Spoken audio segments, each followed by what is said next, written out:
Hey everybody, welcome back to Sarah's Bites. Today we're going to be making pecan pie. We're going to start off by toasting 2 cups of pecans. Now what I did here was I sort of broke the pecans apart with my fingers because I do not like chopped pecans. If you guys like chopped pecans, definitely go that route. I just sort of broke them a little bit with my fingers so I can still have big pieces left as well, to give it a little bit of variety, if that makes sense.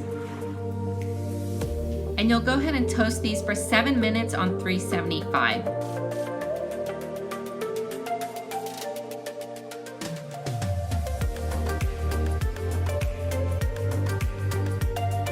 And just a quick reminder, everybody, I'll have all the ingredients below in the description. And do not make the same mistake I did. I went over time on cooking the pecans, and as you can tell, they got a little bit darker and a lot more crunchier than they should, so definitely pay attention to that. Now we're gonna go ahead and make the dough. So this part can get pretty tricky at times, especially if you're using a deep pie dish like I did here. I usually use a glass one so I can see the dough as it bakes and I can see the color of it, but that one unfortunately broke the other day, so we're gonna go ahead and do this one. And I did end up buying store-bought dough and just unrolled it. Be sure to get it to room temperature before you unroll it or it will stick and break.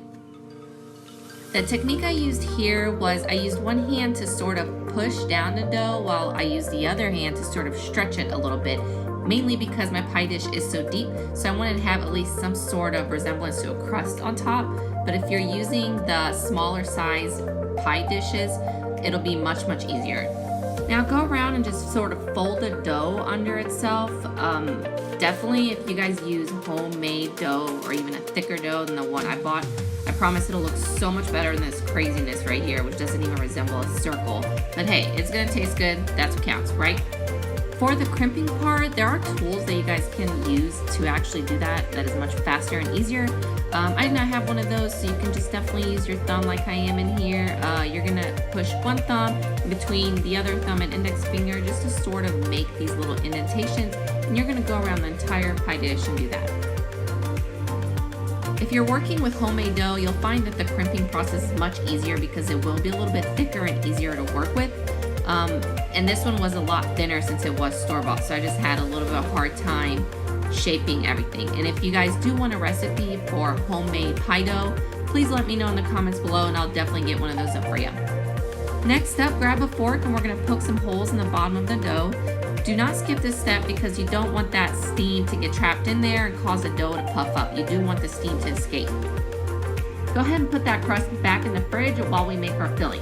Now you're gonna get 3 eggs and whisk them together before we put anything else in that bowl. When you're done whisking the eggs, we're gonna start adding our sugars and everything else in there. Now I did half a cup of white sugar, and let me tell you this, if you do like your pecan pie pretty sweet, do the half a cup of white sugar. If you do not like it very rich and sweet, just do a 1/4 cup. So what I did was half a cup of white sugar, half a cup of brown sugar, and then you're gonna add 2 tablespoons of flour to kind of hold everything together. If you like to spice things up a little bit, you can go ahead and add a tablespoon of bourbon or whiskey or even rum. I did not do that this time. Usually I would do a tablespoon of bourbon and that would give it a nice fragrant smell and even taste better in my opinion. Kind of do what you want to do. Then you're gonna do 1 teaspoon of pure vanilla extract and a half a cup of dark corn syrup. Now you can use the light corn syrup, really is not a big difference. I just like the rich flavor and definitely more than anything the smell of the dark corn syrup better.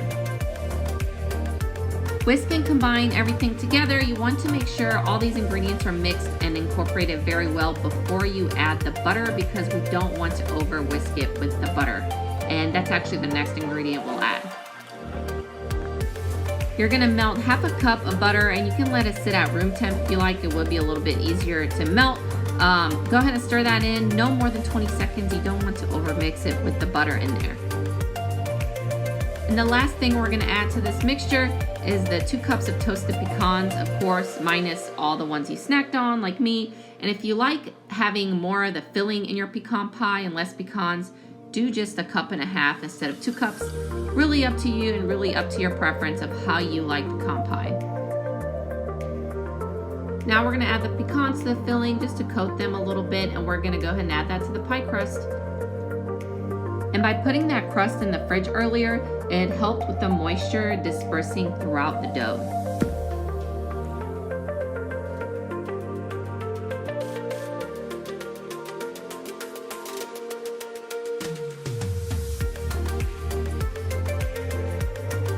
Get your filling inside the pie crust, and we're going to tap the pan a couple of times just to make sure there are not big chunks of pecan stuck together anywhere.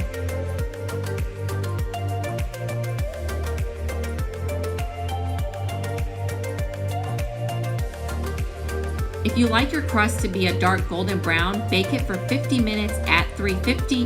If you don't like it as baked as I have mine, go ahead and do 45 minutes. Just make sure your pie is not jiggly at all when you take it out of the oven. I recommend waiting at least a couple of hours before you slice into that pie. And of course, if you have impatient people in your house like I did, go ahead and have a piece, but it will start to fall apart a little bit, just kind of like how mine is here, because that filling did not have enough time to set. I actually sliced mine within 30 minutes, so it was still pretty warm, but the next day the filling set completely. And that's it, everyone. I really hope that you guys enjoy it. Please let me know in the comments below if you do get to try the recipe. And as always, thank you guys so much for watching my videos and supporting my channel. Please subscribe if you'd like to see more videos coming out soon, and I would love to get your requests on what else you guys would like to see. Bye!